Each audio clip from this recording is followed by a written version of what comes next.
नीलकुंज नाम का एक छोटा सा गांव, जहां की सुबह पंछियों की चहचहाहट से नहीं बल्कि एक खास खुशबू से होती थी। ये खुशबू थी मनोहर के हांडी मटन की। मनोहर गांव के किनारे एक छोटा सा ढाबा चलाता था। वो मिट्टी की हांडियों में धीमी आंच पर मटन पकाता था। उसकी सादगी और स्वाद का ऐसा जादू था कि दूर दराज के शहरों से लोग उसकी दुकान पर खींचे चले आते थे। देख बिरजू, मटन का असली स्वाद मसाले में नहीं, सब्र में होता है। जितना धीरे ये आंच लगेगी, उतना ही गहरा इसका रंग चढ़ेगा। आज तो शहर से बड़े साहब भी आने वाले हैं। मालिक, आपकी मेहनत रंग ला रही है। लोग कहते हैं आपके हाथों में जादू है, जादू। पर क्या आपको नहीं लगता कि अब हमें थोड़ी बड़ी दुकान ले लेनी चाहिए? यहाँ बैठने की जगह कम पड़ जाती है। अरे बिरजू, ज्यादा की चाहत इंसान को अंधा कर देती है। अभी जितना है उसी में बरकत है। लोगों को प्यार से खिलाओ, और वैसे भी पैसा तो हाथ की मैल होती है। शुरुआत में मनोहर वाकई ऐसा ही था। वो शुद्ध सरसों का तेल, ताजे खड़े मसाले और बेहतरीन क्वालिटी का मटन इस्तेमाल करता था। लेकिन जैसी जैसी भीड़ बढ़ने लगी, उसकी कानों में लोगों की तारीफें जहर घोलने लगी। उसे लगने लगा कि वो कोई मामूली रसोइया नहीं बल्कि एक जादूगर है। आज पूरे 60 प्लेट मटन बिका है। मुनाफा तो हुआ है, पर अगर मैं लागत थोड़ी कम कर दूं तो ये मुनाफा दोगुना हो सकता है। शहर वाले तो वैसे भी स्वाद के पीछे भागते हैं। उन्हें क्या ही पता चलेगा कि तेल कौन सा है या मटन कितना पुराना है। जिसके बाद अगली सुबह मनोहर की सोच बदल चुकी थी। उसने सबसे पहले मसालों में मिलावट करना शुरू किया। जहां वो पहले खुद मसाले पीसता था, अब उसने बाजार से मिलावटी और सस्ते पैकेट वाले मसाले मंगवाने शुरू कर दिए थे। बिरजू ये सब देख रहा था और उसे कुछ अजीब भी लग रहा था। तभी वो मनोहर से कहता है, मालिक, ये कौन सा तेल है? आपने तो हमेशा कहते थे कि कच्ची घानी के बिना मटन में वो बात नहीं आती। बिरजू की ये बात सुनकर मनोहर चिढ़ जाता है और कहता है, तू अपना काम कर बिरजू, ज्यादा दिमाग मत चला। अब ग्राहक बढ़ गए हैं तो सामान भी ज्यादा चाहिए। महंगा तेल लाऊंगा तो खुद क्या खाऊंगा। और सुन, कल से मटन की मात्रा थोड़ी कम कर देना और ग्रेवी की मात्रा ज्यादा बढ़ा देना। लेकिन मालिक, ग्राहक शिकायत करेंगे। वे यहाँ स्वाद के लिए आते हैं। मैंने जैसा कहा वैसा कर, कोई शिकायत नहीं करेगा, क्योंकि अब मेरा नाम बिकता है। तू बस हांडी में पानी बढ़ा और आंच तेज कर। जल्दी पकेगा तो ज्यादा बिकेगा। मनोहर ने अब धीरे धीरे मटन की क्वालिटी गिराना शुरू कर दिया। उसने ताज़ा मटन के बजाय कोल्ड स्टोरेज का सस्ता और खराब क्वालिटी का मटन खरीदना शुरू कर दिया। ऊपर से उसने दाम भी बढ़ा दिए। लोगों को लगने लगा कि शायद महंगाई की वजह से ऐसा हो रहा है, लेकिन मनोहर की तिजोरी अब तेजी से भरने लगी थी। मनोहर भाई, आज वो पुरानी वाली बात नहीं लग रही। ग्रेवी कुछ पतली सी लग रही है और मटन भी थोड़ा कड़ा सा लग रहा है। साहब, अब वो पहले वाला जमाना भी तो नहीं रहा। आप तो सब जानते ही हैं, हर चीज कितनी महंगी हो गई है। खाना है तो खाइए, वरना पीछे लाइन बहुत लंबी है। मेरा मटन आज भी इलाके में नंबर 1 है। मनोहर का अहंकार उसके लालच के साथ कंधे से कंधा मिलाकर चल रहा था। उसे लग रहा था कि वो जो भी परोसेगा, लोग उसे अमृत समझकर पी जाएंगे। लेकिन वो ये भूल गया था कि विश्वास बनने में बरसों लगते हैं और टूटने में एक पल। मुनाफे की भूख ऐसी बढ़ी कि मनोहर को अब हर ग्राहक में सिर्फ नोट नजर आने लगे थे। उसने अपनी ईमानदारी को ताक पर रख दिया था। अब वो हांडी में मटन कम और सोयाबीन के टुकड़े ज्यादा डालने लगा था, जिन्हें वो मटन की ग्रेवी में इस तरह डुबो देता कि ऊपर से पहचानना मुश्किल हो जाए। मालिक, ये तो धोखा है। आप मटन की जगह ये क्या मिला रहे हैं? अगर किसी को पता चला तो हम कहीं के नहीं रहेंगे। गांव के लोग हम पर भरोसा करते हैं और आप उनका भरोसा तोड़ रहे हैं। चुप कर बिरजू, ये धोखे की बातें मुझसे मत कर। तुझे तेरी पगार से मतलब होना चाहिए। ये शहर वाले लोग हैं, इन्हें मसाले का इतना चस्का है कि इन्हें पता ही नहीं चलता कि ये मटन चबा रहे हैं या कुछ और वैसे भी हांडी का ढक्कन बंद रहता है। अंदर क्या है ये सिर्फ मुझे और तुझे पता है। लेकिन मालिक, आपकी चमक इस ईमानदारी से थी। अब आप उस हांडी में स्वाद नहीं, बेईमानी घोल रहे हैं। तू ज्यादा ज्ञान मत बांट। अगर तुझे यहाँ काम करना है तो जुबान पर ताला लगा ले, वरना रास्ता नाप। बिरजू खामोश हो गया, लेकिन उसका मन शांत नहीं था। मनोहर ने अब हांडी में रंग लाने के लिए केमिकल वाले रंगों का इस्तेमाल करना भी शुरू कर दिया था, ताकि ग्रेवी लाल और चमकदार दिखे। जो भी उस मटन को खाता उसे थोड़ी देर के लिए तो स्वाद आता, पर बाद में भारीपन महसूस होता। कहते हैं कि बुराई का घड़ा एक दिन जरूर भरता है। मनोहर की दुकान पर अब भीड़ तो उतनी ही थी, लेकिन लोग खाना खाकर संतुष्ट होकर नहीं जाते थे। धीरे धीरे गांव में अफवाहें फैलने लगी कि मनोहर के ढाबे का खाना खाने के बाद लोगों का पेट खराब हो रहा है। मनोहर बेटा, मैंने सुना है कि आजकल शहर से आने वाले कई लड़के तुम्हारे यहाँ खाना खाकर बीमार पड़ रहे हैं। क्या बात है? तुम वही पुराना मसाला इस्तेमाल कर रहे हो ना?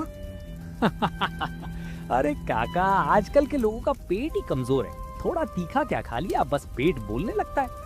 मेरे मटन में कोई कमी नहीं है, बस नाम सुनकर जलने वाले लोग ऐसी बातें फैला रहे हैं। बेटा, लालच इंसान को अंधा कर देता है। याद रखना, मिट्टी की ये हांडी पवित्र होती है।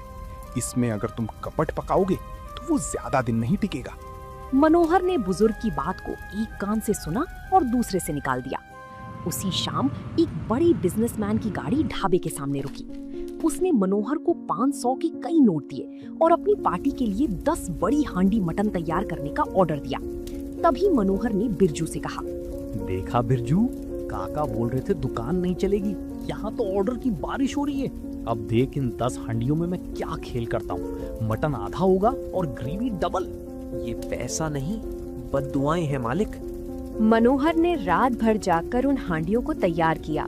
उसने खराब क्वालिटी का मटन और ढेर सारे गरम मसाले डाल दिए ताकि मटन खराब क्वालिटी है ये पता ना चले।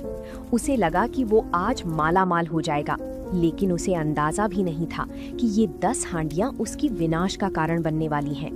अगली सुबह मनोहर ने बड़े गर्व के साथ वे 10 हांडियां उस बिजनेसमैन की गाड़ी में रखवा दी। उसे अपनी चालाकी पर बहुत नाज हो रहा था। उसने आधे से भी कम मटन का इस्तेमाल किया था और बाकी जगह सोयाबीन और भारी मात्रा में नकली मसालों से भर दी थी। पैसे जेब में आते ही मनोहर के पैर जमीन पर नहीं पड़ रहे थे। देखा बिरजू, इसे कहते हैं धंधा। एक रात की मेहनत और महीने भर की कमाई एक साथ। तू फालतू में डर रहा था, वो सेठ तो खुश होकर गया है। मालिक, मुझे तो डर लग रहा है। आपने उस मटन में बहुत ज्यादा मिलावट की है। अगर उस पार्टी में किसी की तबीयत बिगड़ गई तो बहुत बड़ी मुसीबत हो सकती है। अरे क्या ही मुसीबत होगी, ये शहर के बड़े लोग हैं। अगर थोड़ा बहुत पेट खराब हुआ भी तो सोचेंगे ज्यादा खा लिया। तू बस अब अगली तैयारी कर। सुना है अगले हफ्ते गांव में मेला है, वहाँ हम अपना बड़ा स्टॉल लगाएंगे।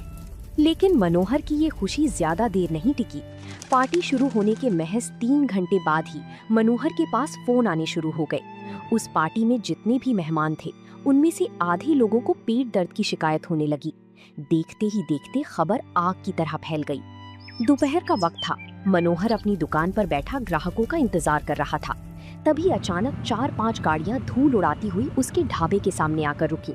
वही बिजनेसमैन और उसके साथ कुछ गुस्से में भरे लोग बाहर निकले। उनके हाथों में वही मिट्टी की हांडियां थीं। तभी वो बिजनेसमैन गुस्से में मनोहर से कहता है, मनोहर, ये कैसा हांडी मटन खिलाया है तूने हमें? तेरी वजह से मेरी पूरी पार्टी खराब हो गई और मेरे 3 दोस्तों की तबीयत भी बिगड़ गई है। और ये देख, इस हांडी में मटन कहाँ है? ये तो केवल सोयाबीन और रंग है। साहब, वो गलती हो गई होगी, शायद मसालों का कुछ असर हो गया होगा। मैं अभी आपके पैसे वापस कर देता हूँ। पैसे? तूने हमारी सेहत के साथ खिलवाड़ किया है और अब तू पैसे की बात करता है? हमें पता चला है कि तू हफ्तों से लोगों को खराब क्वालिटी का मटन खिला रहा है। आज तेरा ये ढाबा नहीं बचेगा। नहीं, रुक जाइए। बिरजू, पुलिस को बुला। गांव वालों, देखो ये लोग क्या कर रहे हैं। मालिक, मैंने आपको पहले ही चेतावनी दी थी। आपने लोगों के भरोसे के साथ खिलवाड़ किया है। अब मैं आपकी कोई मदद नहीं कर सकता। गुस्साए लोगों ने मनोहर के ढाबे की हांडियां फोड़ दी और उसका सारा सामान तहस नहस कर दिया। गांव के लोग भी वहां जमा हो गए और मनोहर की करतूतों की निंदा करने लगे। जो मनोहर कभी गांव की शान हुआ करता था, आज वो सबके सामने हाथ जोड़कर अपने ढाबे को बचाने की भीख मांग रहा था। गुस्साए लोगों का शोर सुनकर गांव के सरपंच वहां आए और साथ ही पुलिस भी मौके पर पहुंच गई। मनोहर के ढाबे के पीछे पड़े खराब क्वालिटी का मटन और मिलावटी तेल के खाली डिब्बे उसकी गवाही खुद दे रहे थे। जो रसोइया कभी अपनी स्वच्छता के लिए जाना जाता था, आज उसकी असलियत सबके सामने थी। मनोहर, हमें यहाँ से ऐसे घटिया रंग और खराब क्वालिटी का मटन मिला है जो लोगों के सेहत के लिए हानिकारक है। तुम न केवल लोगों की सेहत से खिलवाड़ कर रहे थे, बल्कि तुम उन्हें धोखा भी दे रहे थे। बिरजू, क्या तुम्हें इस सब के बारे में पता था? साहब, मैंने मालिक को बहुत बार रोका, पर लालच ने इनकी बुद्धि भ्रष्ट कर दी थी। इन्होंने मुझे धमकी दी थी कि अगर मैं किसी को बताऊंगा तो मुझे काम से निकाल देंगे। इंस्पेक्टर साहब, मुझे केवल एक बार माफ कर दीजिए। मैं सारा जुर्माना भरने को तैयार हूँ। मेरा खानदानी नाम मिट्टी में मिल जाएगा। मनोहर को हथकड़ी लगाकर ले जाया गया। गांव की गलियां जहां कभी उसके नाम की तारीफें होती थीं, आज वहां लोग उसे धिक्कार रहे थे। उसका ढाबा सील कर दिया गया और वो मिट्टी की हांडियां जो उसकी पहचान थीं, आज टूटी हुई सड़कों पर बिखरी थीं। जेल की सलाखों के पीछे मनोहर को अब वो सुकून नहीं था जो उसे अपनी छोटी सी दुकान पर मिलता था।